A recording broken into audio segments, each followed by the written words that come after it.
Hello everyone! Hey, welcome back to the Veteran Lane YouTube channel. We're going to change scenery up today. Instead of sitting at the table in the conference room, we're going to sit here in my office. We're going to talk about VA disability though still. That's what we're here for. We're here to make the process smoother for veterans, VA alike, so veterans can get the benefits they so rightfully deserve. Hey, keeping in mind there are other channels out there. I think there's a lot of great information on some other channels too that can be learned from. They definitely take approaches in some of the technical stuff that I may not have a full knowledge about. So hey, don't forget to go out there and check them out too. And then veterans, I'll just make the quick plug now. If you need a representative, you're stressed out, you're tired, you hit a wall, you just can't figure out why your claim keeps getting denied and likely feel that it's being denied incorrectly, then hey, don't forget to go get a representative, VSO, accredited agent, accredited attorney like myself. For example, veteranlane.com is where you can go. Find my calendar. We help veterans nationwide. If you're local in the Arizona area by surprise, near Phoenix even, you can stop in. Say hello to us. We'll sit down with a coffee, maybe a tea, or even a soda, and we'll chat about your claim and what we might be able to do for you. But past that, that plug there, let's go ahead and talk about re-examinations or future exams today. So this is an interesting piece because I think some of the terminology changes a little bit and it can create some confusion. I'm going to pull from the 38 CFR 3.327, the verbiage there to start with. So let's do that. So it is titled re-examinations. So this is really a good starting point, good foundation, but it's not the only piece of law. And we're not going to cover everything just due to time in this particular video, but we'll definitely hit stuff down the road. But here, re-examinations, including periods of hospital observation, will be requested whenever VA determines there's a need to verify either the continued existence or the current severity of a disability. Generally, re-examinations will be required if it is likely that a disability has improved. And these are some of the terminology I'm going to hit because I think the way it was really taught in the VA when I was there was if it's likely that a disability will improve, but the law says has improved. It's likely it has improved, and I really think that's two separate definitions. So I'm going to throw that one out there for your VA to chew on and decide what you want to do with. Or if evidence indicates that there has been a material change in a disability or that a current rating may be incorrect. So there are some exceptions down here. Let's take a peek at them really quick. I'm going to kind of lump them together a little bit. The main idea here is veterans, if your disability is static, if it's not expected to get any better or to improve at all, no re-examination is going to be established. No future exam is going to be established. We do have a 5-year rule kind of piece in here, so there is a section of law that even talk about sustained improvement of the disability. So it is possible that there could be evidence that shows likely your disability veterans has improved. However, you fall underneath this other rule where a future exam may not be allowed underneath a period of with that material improvement for a period of 5 years or more. We're going to kind of pass over that one a little bit here in this conversation because that really leads into a much bigger conversation, I think, when it comes to some stuff. So I'm going to save that for a little bit more later on in another video. We also note where a disability from a disease is permanent in character and of such nature that there's no likelihood of improvement. Sometimes we have these disabilities where there's just no way that disability is going to improve. It's permanent. It's what it is. I think to use an example that's just probably sounds extremely crazy and obvious is the idea that maybe amputation. You're not going to schedule a future exam on amputation. Now, I don't see that happen, but I think that's just kind of gives you an idea of what we're looking at. We really need a condition that isn't going to change. There's definitely going to be no likelihood of improvement, and it's just the character of it is permanent. Now, that could be really anything at some point, but to give you an idea, the extreme example of it all. Here's a big one. Now, this is a big exception that's in the 38 CFR 3.327 that a lot of people key in on and they hear some rumor about, and I've heard questions about this, and I've seen this discussed even in other forums. And it's really fascinating because it does say in cases of veterans over 55 years of age. Now, remember, law has exceptions, which we're talking about, the exception to the rule, right? The rule being reexamination. So if there's a showing likely that your disability has improved, veterans, but if we come down here and we find that you're over 55 years of age, then it would seem to say that VA can't request that future examination. And likely they're not going to, and that's usually the end of it. However, right behind it, there's a comma with another exception, and it even says except, so it actually tells us for sure it's an exception. Under unusual circumstances, and I think that part is going to get very fascinating. And I'm going to try to hit that on the VA's manual side on what it says about those unusual circumstances. But I'm going to tell you from my experience, veterans, it is very hard to show what unusual circumstances are, and I don't feel that there's a very clear definition necessarily to that either. So there's a lot of extra explanation that's really got to go into that piece. And just again from experience, not likely are we going to find that exception is going to play a role. Here's another big one. I remember working in the VA, and there was some guidance that went out and some confusion that actually went against this exception, and it got eventually cleared up once it was discovered. But when the rating is a prescribed schedule minimum rating, then yeah, no reexamination, no future exam. So veterans, ultimately, what that looks like is if you've got, like, say, a knee condition, minimum evaluation, compensable evaluation, or scheduled minimum rating, in this case is typically 10%. So if you've got a knee condition that's at 10%, even though there are provisions of the rules that could get you 0%, VA is not underneath this exception here to schedule your re-examination or future exam to see if your knee got so good that it's down to 0%, 10%. Another great example really is like the shoulder. There's a shoulder code out there that the minimum is 20% instead of 10. We see a 10 usually in most of the joints, but a 20 in the shoulder. And so you'll find that 20 becomes a prescribed schedule minimum rating for that condition. So veterans, if you got 20 and you go in for an increase, and somewhere some evidence shows that there's a likelihood of improvement, yeah, no future exam. No future exam because it's at the minimum rating. Minimum scheduled rating there. Here's another one that I think gets lost in the weeds. It doesn't get thought about a whole lot. It's the last exception in here in the CFR.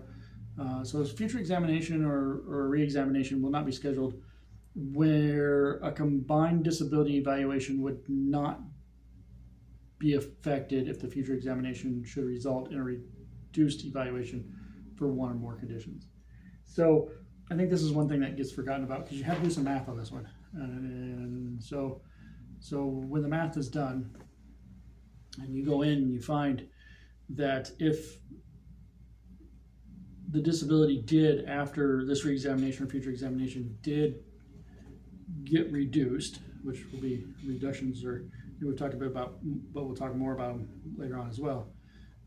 Then you've got to ask yourself, VA, did that change? Will that change that combined evaluation, that overall evaluation at the bottom of the code sheet there? Does the veteran's overall evaluation change? And if that answer is no, then even though there's a showing that the disability has likely improved, then yeah, no future exam. No future exam. Don't want to waste any money in the government there, so no future exam.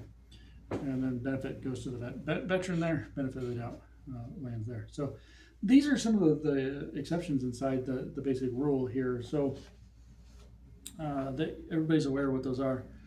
Let's look at the VA's manual here on how some of this is addressed. Now keep in mind again, this is all public, it's out on the internet, everybody can view this information. So veterans, you are able to see what guidelines are put out in the manual, the M21-1, for the VA to follow.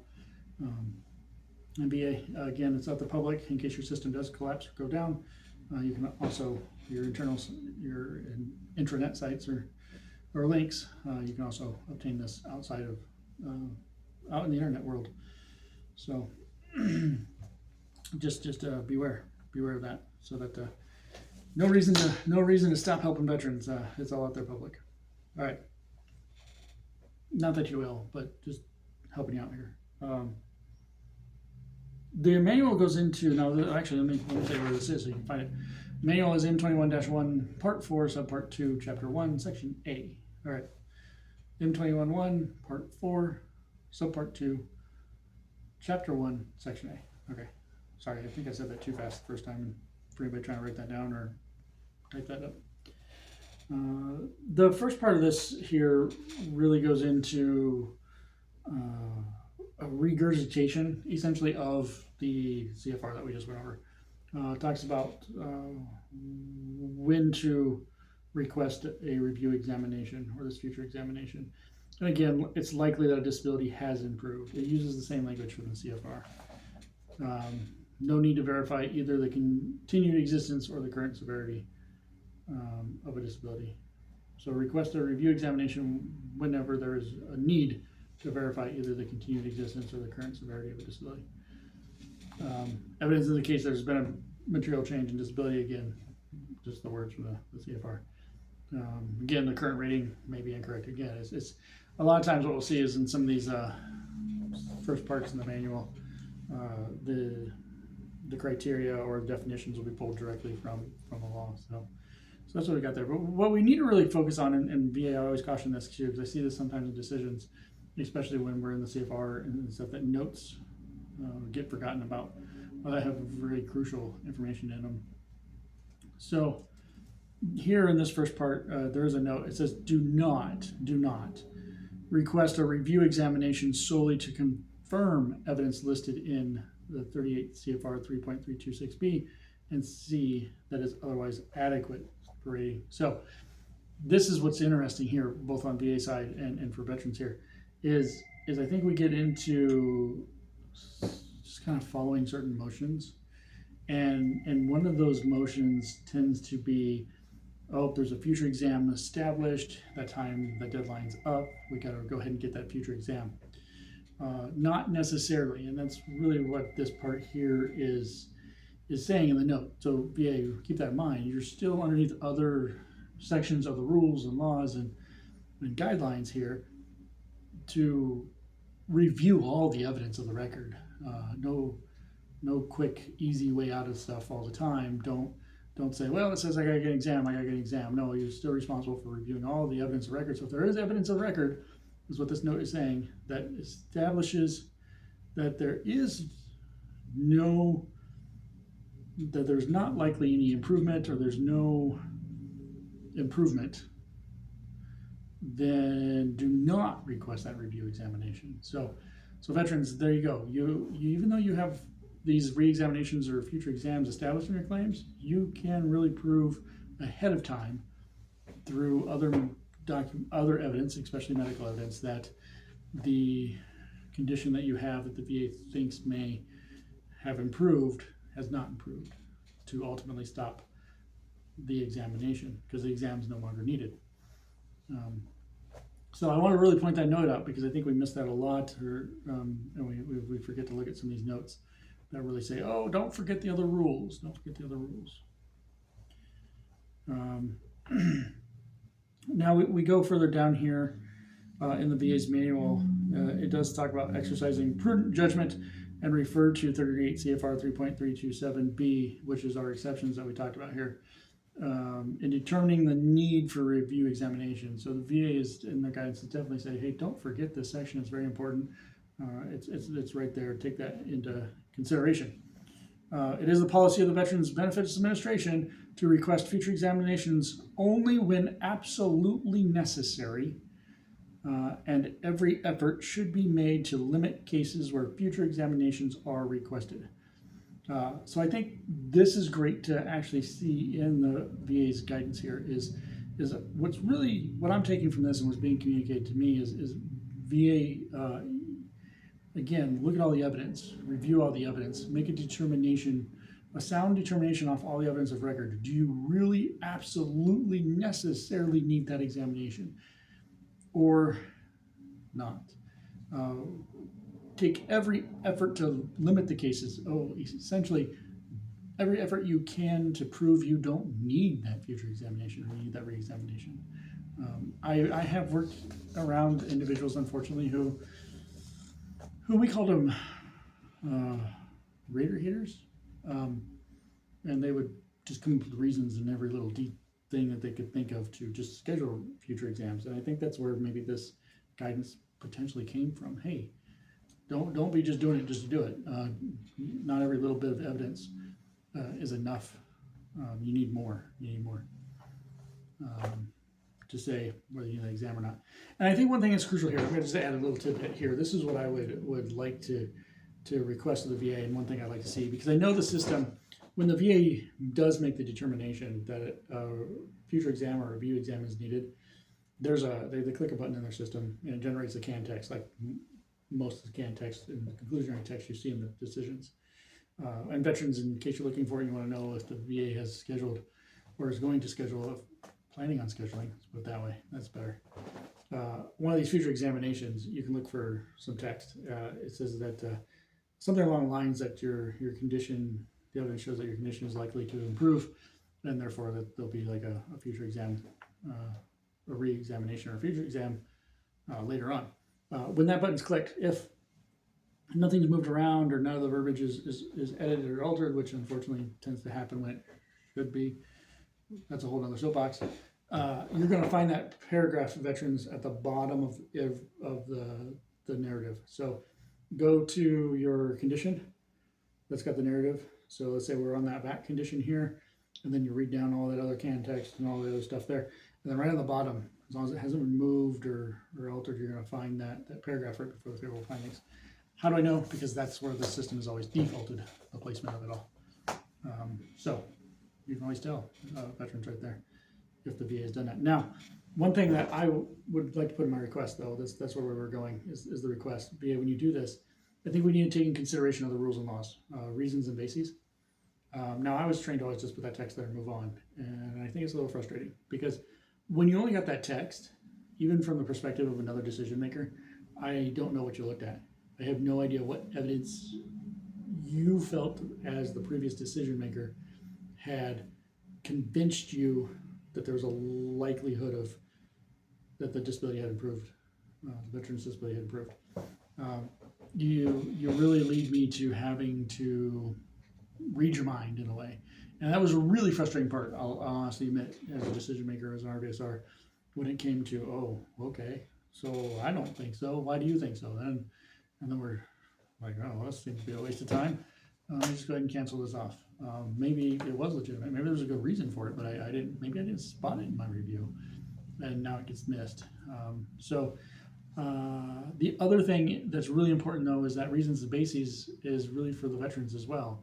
So I think we really need to be following that and explaining to the veterans, not just that little paragraph. Oh, evidence shows it's likely. Okay, what evidence did you find convinced you of that? That would be my request. You follow the analysis that's required by reasons and bases, and say, this is the evidence that we found, and it shows this, which indicates that your disability has likely improved, and therefore we're adding a future exam. I would just request it. That's all I can do at this point. But I think it would help everybody out. The next decision maker, the next all the way down the appeal, if we get to a court level, even if we get to a BVA, they can help understand what was being looked at, why that was decided. Things that makes it easier to determine if that was proper. Was everything decided that needed to be decided? And then it helps veteran understand, what were you looking at? Why? Why do you think that? So, all right, that's my request on that there as well. Let's continue looking at this manual reference here. It does have some time frames for scheduling review exams. There are other laws, like it mentions in here, 38 CFR 3.344, which we're not going to dig through in this video, but 38 CFR 4.28 that could come into play, and then other stuff in 38 CFR 4.129. For some timelines, check that out if you want. There kind of gives an idea. For example, the first one is routine future examination to monitor for anticipated improvement in a service-connected disability. 3 years is what they wrote there. So, yeah, check it out. This is actually something that wasn't always in the manual. We were always guessing, and guessing as to what time frame sometimes to put these when I was in the VA. So this is a nice little addition. I can't tell you exactly when it popped in there. It's probably been there for a few years now, but good addition. It does cover almost 2 pages there. Yeah, about 2 pages. So check it out. The manual does go into explaining again when not to establish the future examination control. We talked about those exceptions there and when not to do it. It's in the CFR. They're, again, really just regurgitating that. But they do explain that the evaluation is 10% or less on one. But remember, the CFR does say the scheduler, or was that the minimum scheduler? And I would argue, yeah, when the rating is a prescribed scheduled minimum, and so I'd argue things like the shoulder, which has a 20, is minimum. So just because 10% is listed here, just remember some conditions don't go down to 10%. They only go to 20. It does say important in here, so I think this is something else that is important to clearly, right? It's important to look at these important pieces that are highly important in these pieces that say notes. The first bullet in here does say, when deciding if a disability is static, only order a future examination if there's objective evidence stating clearly a disability is likely to improve. So again, I think VA is setting this really high bar to say, hey, we're supposed to be exercising the law in favor of the veteran as much as possible, so we're going to establish that you really need to be up here before you establish these future exams. So it is important to know. It is important. There's that there. That's a good part too. I just want to put that out, VA, just so you know. You got a high standard that you've set yourself, which is good. There was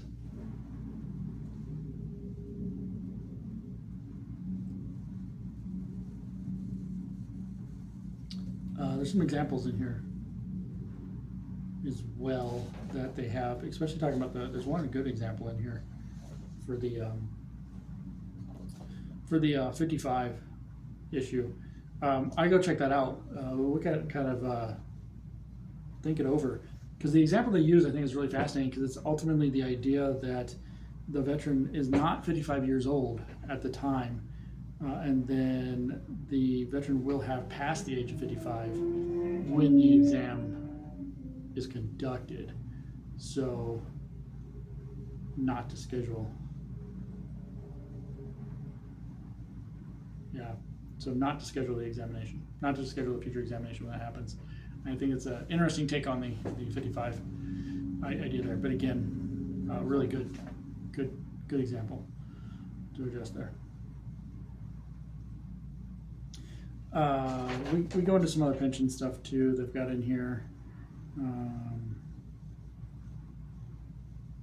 Documenting the cancellation review exams. They may determine they're not needed. Tells the VA how to do that, and so forth. There was. Oh.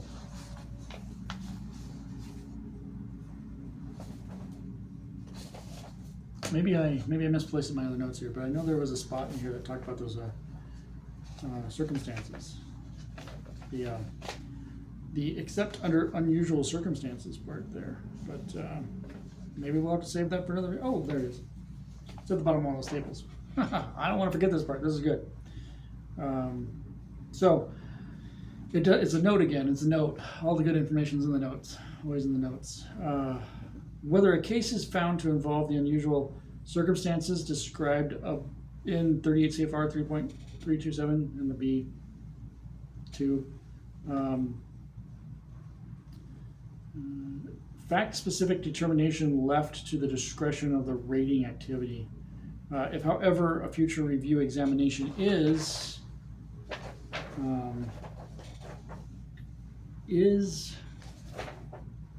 deemed warranted in light of unusual circumstances, the claims processor must identify and document the nature of the unusual facts found in the form of a remark in the special notation field of the profile screen or the permanent BBMS note. Now, I'm going to disagree with this here. I think it's good. And I'm not disagreeing with the documentation of it. You already heard me make my request that it should be on the rating decision. And that's part I'm going to disagree with. Reasons and bases section I'm going to argue says that this should be actually in the narrative.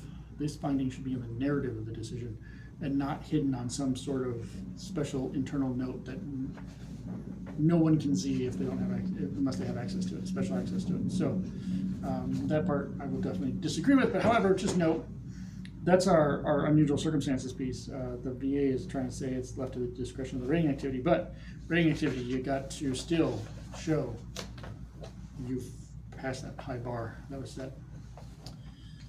Before doing so, and I again would still request you put on the rating decision in lieu of the other laws that are in play here, and not just hide it and bury it in a note inside the system that the veteran can't see, or the BVA can't see, or the court can't see.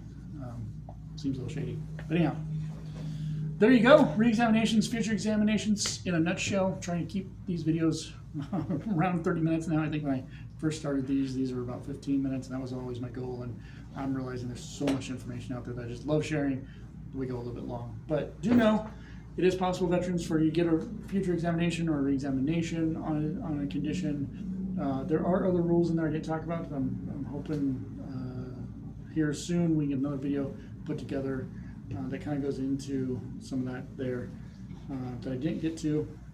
There's definitely some more good information, especially in the conditions that we say that I like to refer to as waxing and waning, like mental health and stuff, where VA really needs to be looking beyond just one exam, and they should always be looking beyond one exam before they go into that. But we'll get into that in another video for sure. But just know future exams are possible. Are you necessarily required to show to them?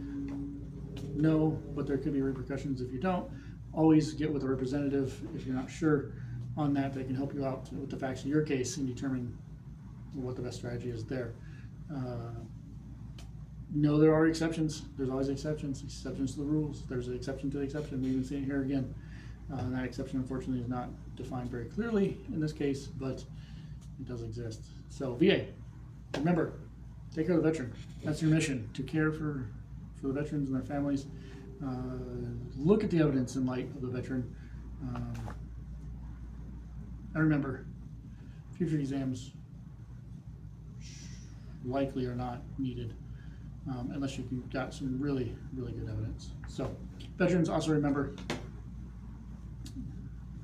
these rules, these exceptions, as you look at your decisions and wonder, oh, what was going on? Always remember kind of where you can find some of that information. I know there's some good text spots, but even on your decision, when you're looking at it, you're reading through it, and you're trying to figure out what it all says. There's a paragraph, usually right in the bottom of that narrative piece, right before favorable findings, if it's not been altered in the narrative. That's where the system typically places it, or what I'm familiar with. Anyhow, let's quit rambling. Let's call it a terrific Tuesday, maybe a tremendous Tuesday, and let's look forward to the next terrific Tuesday where we talk about more VA disability. Yeah, let's do it. I'll see you next Tuesday. Have a wonderful day.